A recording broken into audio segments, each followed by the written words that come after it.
Assalamualaikum warahmatullahi wabarakatuh. Halo teman-teman, perkenalkan aku Serafin. Hari ini aku akan menceritakan tentang pengalamanku belajar bahasa Jepang di SMA. Aku itu berasal dari SMA Negeri 6 Yogyakarta. Sayangnya di SMA aku tuh nggak ada bahasa Jepang. Adanya cuma belajar bahasa Inggris dan bahasa Prancis. Tapi untungnya di SMA 6 itu ada perkumpulan teman-teman yang kita tuh suka bahasa Jepang dan kebudayaan Jepang. Jadi kita sering berkumpul bersama gitu untuk belajar bahasa Jepang bareng-bareng.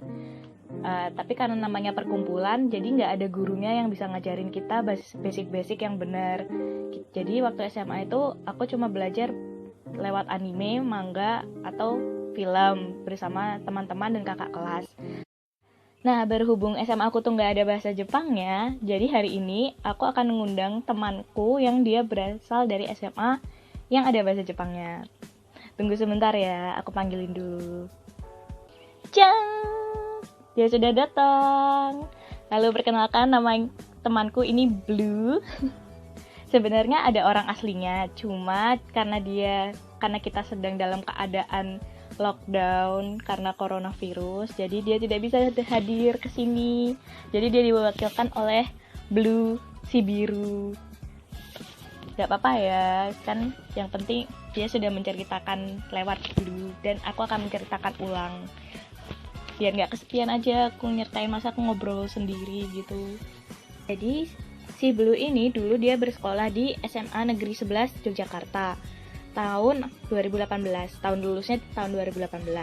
Nah, sekarang dia jadi salah satu mahasiswa di Sastra Jepang UGM 2018. Nah, inisialnya K. Dulu di SMA 11 itu IPA, kelas jurusan IPA dan IPS semuanya wajib belajar bahasa Jepang. Dan satu kelas itu isinya 32 sampai 34 orang. Di SMA Negeri 11 itu mereka punya 2 orang pengajar untuk bahasa Jepang. Satu orang Indonesia dan bekerja sebagai guru tetap, dan satunya lagi itu orang Jepang dari Nihongo Partner Japan Foundation. Oh ya, terus kata Blue dulu waktu SMA dia belajar pakai buku paket yang namanya buku paket Sakura. Aku nggak tahu sih itu sebenarnya buku paketnya kayak gimana. Tapi kalau kata Blue, dulu dia waktu SMA dia belajar hiragana, katakana, terus pola kalimat sederhana sampai bentuk T. Terus apa lagi? Terus dia juga belajar cara menyebut benda-benda dalam sekolah, di dalam rumah. Terus preposisi benda, surat pribadi, keluarga, dan nama-nama negara dalam bahasa Jepang gitu. Terus kalau di dalam kelas tuh kalian cuma belajar bahasa Jepang aja atau sekalian belajar kebudayaannya juga?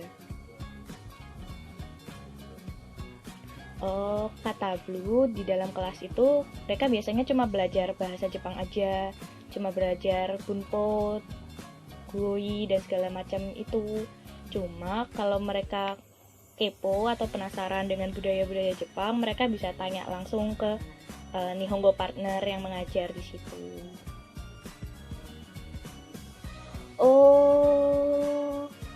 Jadi ternyata teman-teman, di SMA Negeri 11 itu pelajaran bahasa Jepang itu nggak cuma dipelajari di dalam kelas aja. Ternyata di SMA Negeri 11 itu ada ekskul bahasa Jepangnya juga. Cuma bedanya kalau di dalam kelas mereka lebih fokus ke grammar atau materinya sesuai dengan kurikulum yang ditetapkan. Nah, kalau di ekskul ini mereka lebih fokus ke kebudayaan. Nggak cuma belajar bahasa Jepangnya juga, tapi tentang kebudayaan orang Jepang yang mungkin nggak bisa dipelajari di luar sekolah, di sekolah gitu maksudnya.